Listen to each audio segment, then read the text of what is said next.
اعوذ باللہ من الشیطان الرجیم بسم اللہ الرحمن الرحیم۔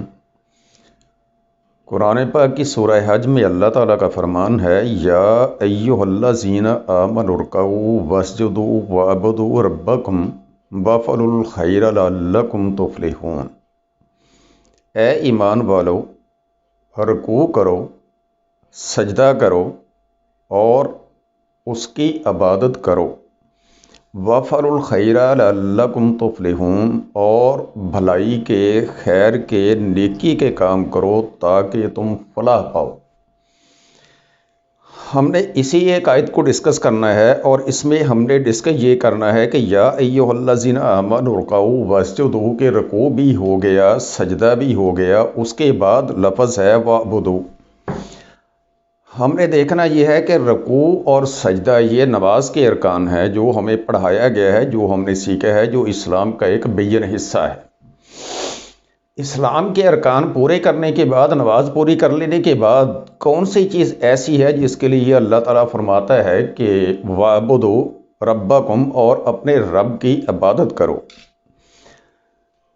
سامعین، آپ کو یاد ہوگا کہ اسی چینل کے تھرو ایک لیکچر دیا گیا تھا آداب زندگی کے عنوان سے۔ اس میں سب سے پہلا ادب زندگی کا جو بتایا گیا تھا، اس میں یہ کہا گیا تھا وَمَا خَلَقْتُ الْجِنَّ وَالْإِنسَ إِلَّا لِيَعْبُدُونِ، کہ ہم نے انسانوں اور جنوں کو پیدا نہیں کیا ما سوائے عبادت کے۔ اس میں ہے کہ کل انسانیت کے لیے یہ حکم ہے، کل انسانیت کے لیے یہ تفصیل بتائی گئی ہے کہ سارے انسانوں کو ہم نے عبادت کے لیے پیدا کیا گیا۔ اس میں یہ تفریق نہیں کی گئی ہے کہ مسلمانوں کے لیے، مومنوں کے لیے یا غیر مسلموں کے لیے۔ ہر انسان کو اللہ تعالیٰ کے پیدا کرنے کا جو مقصد ہے وہ ہے الا لیعبدون، کہ عبادت کے علاوہ انسانوں کا کوئی مقصد نہیں ہے زندگی کا۔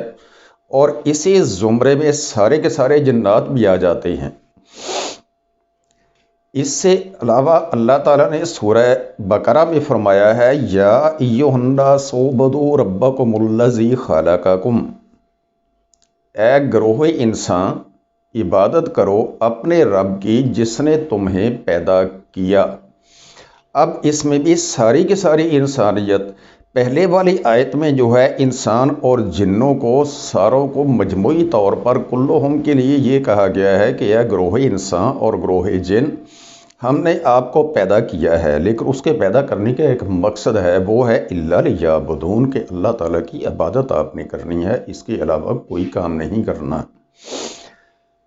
اور یہاں پہ انسانوں کو لیے حکم ہے کہ یا ایھا الناس اعبدوا ربکم، اے انسانوں اپنے رب کی عبادت کرو۔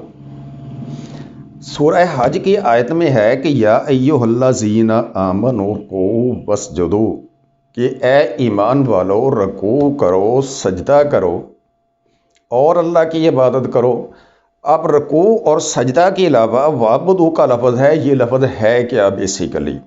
یہی لفظ آئے ہیں سورہ وَمَا خَلَقْتُ الْجِنَّ وَالْإِنسَ إِلَّا لِيَعْبُدُونَ میں، اور یہی سورہ بقرہ کی آیت میں ہے یا ایھا الناس اعبدوا، کہ انسانوں عبادت کرو اپنے رب کی۔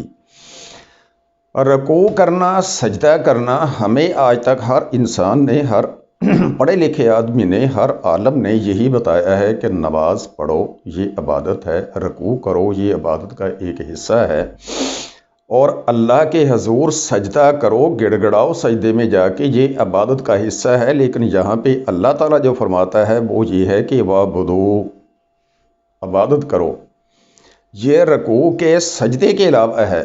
یہ چیز کیا ہے جس کے لیے اللہ تعالیٰ کو یہ فرمانا پڑا ہے کہ رکوع اور سجدے کے علاوہ عبادت ہے؟ عبادت وہ ہے کیا؟ ہمارے ایک شاعر گزرے ہیں، میر درد، خواجہ میر درد، ان کا ایک شعر ہے، درد دل کے واسطے پیدا کیا انسان کو، ورنہ طاعت کے لیے کچھ کم نہ تھے کرو بیان۔ اب یہاں جو دیا گیا ہے، ایک کنسیپٹ دیا گیا ہے، انسانوں کو احساس دلایا گیا ہے کہ انسانوں کو پیدا کرنے کا مقصد ہے ایک دوسرے کے ساتھ اچھائی کرنا، بھلائی کرنا، ایک دوسرے کا خیال رکھنا۔ ورنہ تسبیحات کے لیے، رکوع و سجود کے لیے، اللہ کے سامنے جھکنے کے لیے، اللہ کی تسبیح بیان کرنے کے لیے، اللہ کی پاکی بیان کرنے کے لیے فرشتے ہی کافی تھے، انسانوں کو پیدا کرنے کی ضرورت نہ پیش آتی اگر یہ عبادت کا کنسپٹ اللہ تعالیٰ نے پورا نہ کروانا ہوتا۔ اب اس میں ہے 3 لفظ استعمال ہوئے ہیں، آمنوا ارکعوا واسجدوا وعبدوا۔ رکوع کیا ہے، سجدہ کیا ہے، اور پھر اس کے علاوہ عبادت کیا ہے۔ اب ان الفاظ کو ہم نے دیکھنا ہے کہ رکوع اور یا سجود کیا ہے۔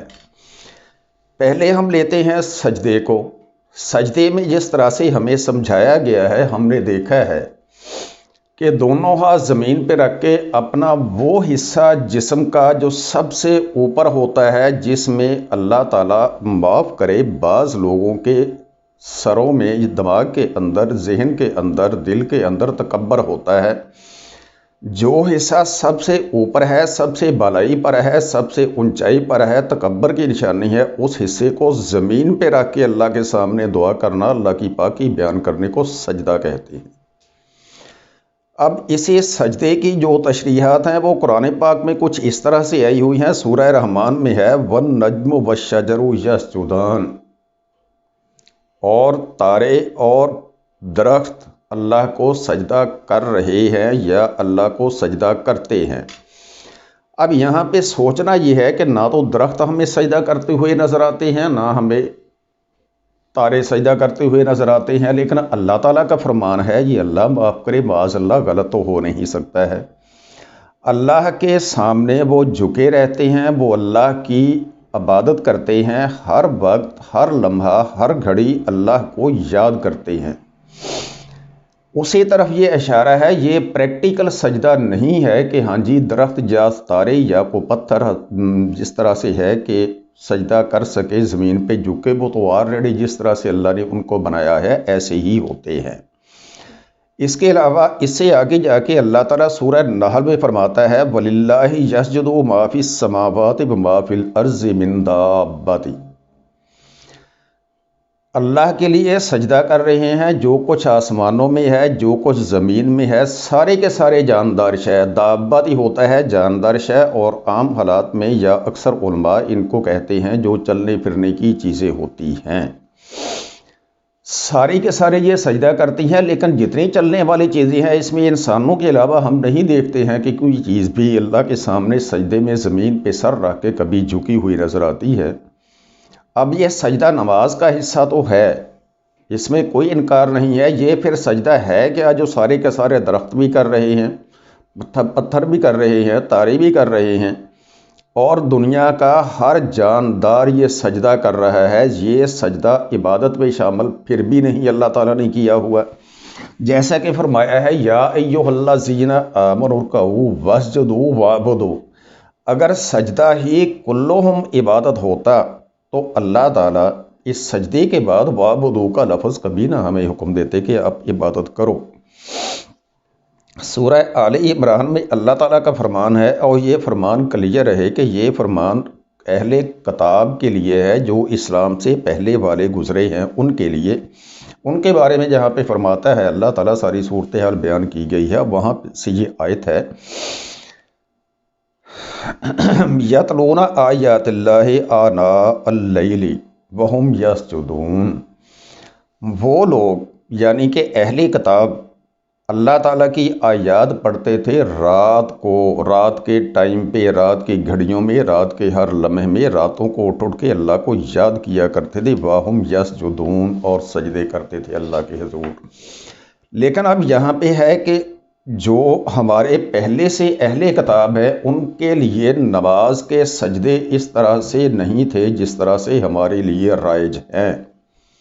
وہ ان کا طریقہ کار جو ہے، جس طرح سے ہمارے عیسائی بھائی ہیں وہ اہل کتاب ہیں، ان کے بارے میں اللہ تعالیٰ کا فرمان ہے کہ وہ سجدہ کرتے تھے، حالانکہ وہ کھڑے ہو کر اپنی مناجات، اپنی دعا بیان کرتے ہیں، اللہ تعالیٰ کی تسبیحات بیان کرتے ہیں، لیکن وہ سجدے میں نہیں جاتے۔ یہود ہیں، ان کا بھی طریقہ کار اس سے الگ ہے۔ وہ ان کی عبادت کا جو طریقہ ہے، دیوار گریہ ہے جو ہیکل سلیمانی کا حصہ ایک برقرار ہے، وہاں پہ جا کے وہ دیوار کے ساتھ سر لگا کے اور ہاتھ لگا کے وہاں پہ گریہ زاری کرتے ہیں، روتے ہیں، لیکن وہ سجدے میں نہیں جاتے۔ لیکن یہاں پہ اللہ تعالیٰ کا فرمان ہے یتلون آیات اللہ آناء اللیل وہم یسجدون، کہ وہ سجدہ کرنے والے تھے۔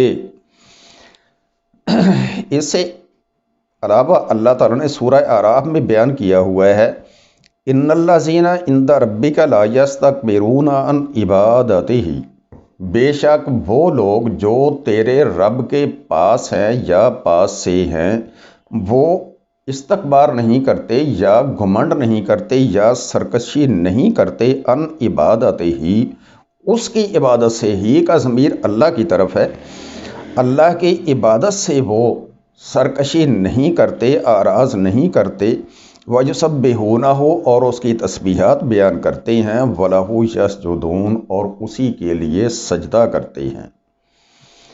اب اس میں دو اسکول آف تھاٹس ہیں، ان الذین عند ربک، جو لوگ اللہ کے پاس ہیں۔ ایک اسکول آف تھاٹ کہتا ہے کہ یہ فرشتوں کے بارے میں ہے، کچھ علماء نے یہ لکھا ہوا ہے کہ یہ ان ارواح کے لیے ہے جو اللہ تعالیٰ کے پاس موجود ہے، کہ وہ اللہ کی تسبیحات بیان کرتی ہیں، اللہ کو سجدے کرتی ہیں، اللہ کی اطاعت کرتی ہیں، اللہ کے کسی بھی حکم کے سامنے سرکشی نہیں کرتے ہیں وہ لوگ۔ سورہ نجم میں اللہ تعالیٰ کا فرمان ہے فَاسْجُدُوا لِلَّهِ وَاعْبُدُوا۔ اب یہاں پھر بات وہی آ گئی ہے کہ فَاسْجُدُوا لِلَّهِ، اللہ کے لیے سجدہ کرو، وَاعْبُدُوا پھر اللہ کی اور اللہ کی عبادت کرو۔ عبادت اور سجدہ دو الگ الگ چیزیں ہیں۔ اب یہاں پہ سجدے کو عبادت میں شمار نہیں کیا گیا، تو پھر وَاعْبُدُوا کا مطلب کیا ہے؟ وَاعْبُدُوا ہے کیا چیز؟ اس کے لیے انسان کو کیا حکم ہے، کیا کرنا ہے، کس طرح سے زندگی میں اپنی چینج لانی ہے، تبدیلی لانی ہے، جس طرح سے انسان لیعبدون میں شامل ہو جائے، وَاعْبُدُوا کے زمرے میں آ جائے۔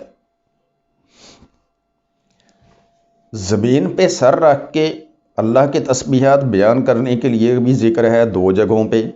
ایک سورہ سبا میں ہے، جہاں ہدہد حضرت سلیمان علیہ السلام کو آ کے ملکہ سبا کی کہانی سناتا ہے، اور وہاں پہ اس نے یہ کہا ہے کہ میں نے ایک قوم کو پایا ہے یا قوم کو دیکھا ہے جس کی سربراہ ایک ملکہ ہے، ایک خاتون ہے۔ وہ خاتون سورج کو سجدہ کرتی ہے اور اس کی قوم بھی سورج کو سجدہ کرتی ہے، اللہ کو وہ سجدہ نہیں کرتی ہے۔ یہ ہے وہ سجدہ جو زمین پہ سر رکھ کے کرنے کے لیے بیان کیا گیا ہے، یا اس کے علاوہ قرآن پاک میں ایک اور جگہ پہ بھی ہے جہاں پہ یہ ذکر ہے کہ ہاں جی زمین پہ سر رکھ کے سجدہ کرنے کو سجدہ کہتے ہیں۔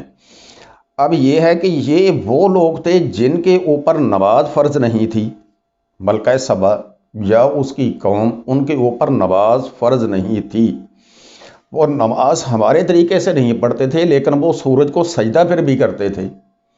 سجدہ کرنا عبادت میں شامل ہوتا تو اللہ تعالیٰ وَاعْبُدُوا کا لفظ استعمال کبھی نہ کرتا۔ اسی طرح سے اب ہم رکوع کی بات کریں گے کہ رکوع کرنا کیا چیز ہے۔ آمنوا ارکعوا کہ اے ایمان والو اللہ کے سامنے رکوع کرو۔ اللہ کے سامنے رکوع کرنا جو ہے، نماز کے اندر جو رکوع ہے اس کا بیسک کنسیپٹ یہ ہے کہ قیام کے بعد، قرات کرنے کے بعد، اللہ اکبر کہنے کے بعد جھک جانا اللہ کے حضور اور گھٹنوں پہ ہاتھ رکھ کے اللہ کی تسبیحات بیان کرنا، یہ ہے ہمارا رکوع کا طریقہ۔ لیکن اللہ تعالیٰ نے رکوع کرنے کے بعد وَاعْبُدُوا کا لفظ یوز کیا ہے، پھر اس کے بعد یہ کہا ہے کہ اور عبادت کرو۔ رکوع کر لیا ہم نے، سجدہ ہم نے کر لیا ہے، وَاعْبُدُوا، لیکن عبادت کا کنسیپٹ پھر بھی باقی بچتا ہے۔ اب رکوع کیا چیز ہے؟ اس میں اللہ تعالیٰ کا جو فرمان ہے سورہ مائدہ میں ہے انما ولیکم اللہ ورسولہ والذین آمنوا، یہاں پہ ہے کہ بے شک اللہ تعالیٰ تمہارا دوست ہے، ورسولہ اور اس کا رسول بھی تمہارے دوست اور مددگار ہے، والذین آمنوا اور وہ لوگ جو ان کے ساتھ ایمان والے موجود ہیں، یہ سارے کے سارے تمہارے دوست ہیں۔ اب دوست یا مددگار کس طرح سے ہیں کہ اللہ کس طرح سے مددگار ہے؟ انما ولیکم اللہ، اللہ تعالیٰ اس طرح سے ہمارا مددگار ہے کہ آسمانوں سے ہماری طرف وحی کی صورت میں اللہ کا فرمان آتا ہے، وہ فرمان ہمارے لیے باعث تسکین ہے، ہمارے لیے زمین پہ رہ کے زندگی گزارنے کے لیے ایک گائیڈنس ہے، ایک گائیڈ لائنز ہے۔ ان پہ عمل کر کے ہمیں دنیا میں فتح مندی نصیب ہوتی ہے، دنیا میں غلبہ نصیب ہوتا ہے۔ ان جندنا لہم الغالبون، بے شک ہمارا ہی لشکر غالب رہے گا۔ جب ہم لا الہ الا اللہ کہہ لیتے ہیں تو اللہ کے لشکر میں، اللہ کے گروہ میں شامل ہو جاتے ہیں۔ اس کے بعد اللہ کی جو احکام ہیں وہ ہم مانتے ہیں۔ ان احکام کو اگر ہم یہ کہیں کہ قوت افزا احکامات اللہ تعالی ہمارے پاس بھجواتا ہے اور ان سے ہماری مدد ہوتی ہے دنیا میں رہنے کے لیے، ورسولہ، اور اس کا رسول یعنی کہ ہمارے نبی علیہ الصلوۃ والسلام، رسول کی ذمہ داری کیا ہے؟ وہ ہماری کس طرح سے مدد کرتے ہیں؟ وہ اس طرح سے مدد کرتے ہیں کہ اللہ کے احکام کو بالکل مکمل شرح و بست کے ساتھ ہمیں سناتے ہیں، ہمیں سمجھاتے ہیں۔ ہمارے صحابہ اکرام کی تربیت ہمارے رسول علیہ الصلوۃ والسلام نے اسی انداز میں کی ہے کہ جو بھی اللہ کا حکم آتا اس حکم کو مکمل کھول کے صحابہ کو تفصیل اس کی بتاتے، اس کی تشریح بتاتے اور اس کا عمل سارے کا سارا کر کے دکھاتے کہ اس حکم کا مطلب یہ ہے۔ والذین آمنوا، اور جو لوگ اس وقت ایمان والے تھے وہ ایک دوسرے کی ہیلپ کرتے، ایک دوسرے کی مدد کرتے، یہ سارے کے سارے اسی زمرے میں آتے ہیں۔ انما ولیکم اللہ ورسولہ والذین آمنوا، اس سے آگے ہے الذین، وہ لوگ یقیمون الصلاۃ ویؤتون الزکاۃ وہم راکعون۔ اب یہاں بات پھر وہی ہے کہ جو نماز بھی قائم کرتے ہیں، زکوٰۃ بھی ادا کرتے ہیں، یعنی کہ اپنے ہاتھوں سے کمایا ہوا مال اللہ کی راہ میں دیتے ہیں، اللہ کی راہ میں قربان کرتے ہیں مال، لیکن اس کے بعد بھی ایک چیز بچتی ہے، وہم راکعون۔ وہ کیا چیز ہے جو نماز پڑھنے کے بعد بھی راکعون کے زمرے میں آتی ہے؟ راکعون کا مطلب اگر صرف اور صرف نماز کا رکوع ہوتا تو اللہ تعالیٰ نے یہاں پہ فرما دیا ہے وَيُقِيمُونَ الصَّلَاةَ، اور وہ نماز قائم کرتے ہیں، وَيُؤْتُونَ الزَّكَاةَ، وہ مال کی قربانی دیتے ہیں، اللہ کی راہ میں اپنا مال قربان کرتے ہیں۔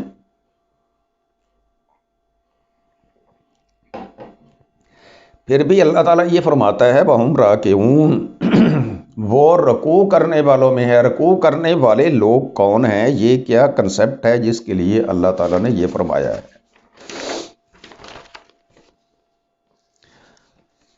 اس سے آگے اللہ تعالیٰ کا فرمان ہے سورہ مریم میں یا مریم اقنتی، اے مریم کھڑی ہو جاؤ، وسجدی، یا مریم اقنتی لربکی وسجدی ورکعی مع الراکعین، اے مریم اپنے رب کے لیے کھڑی ہو جاؤ، سجدہ کرو اور رکوع کرو رکوع کرنے والوں کے ساتھ۔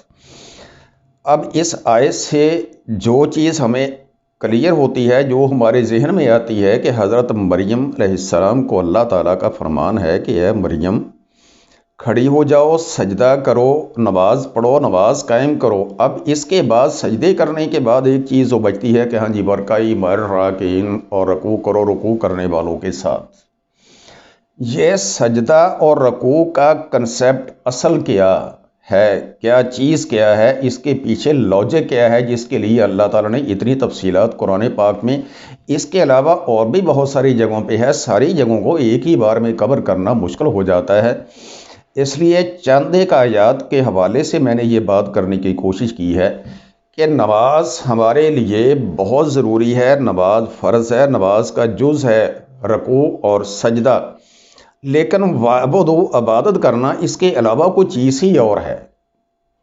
وہ کیا چیز ہے اس کے لیے ہم نے سمجھنا ہے، سوچنا ہے، پھر اپنی زندگی کو اس ڈگر پہ چلانا ہے۔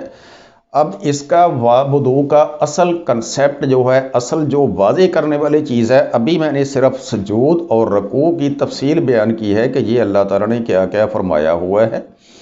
اس کے علاوہ اب ان کی غرض و غایت ہم راکعون کی، سجود کی اور وعبدو کی، یہ انشاءاللہ ہم اگلے لیکچر میں آپ کو بتا دیں گے۔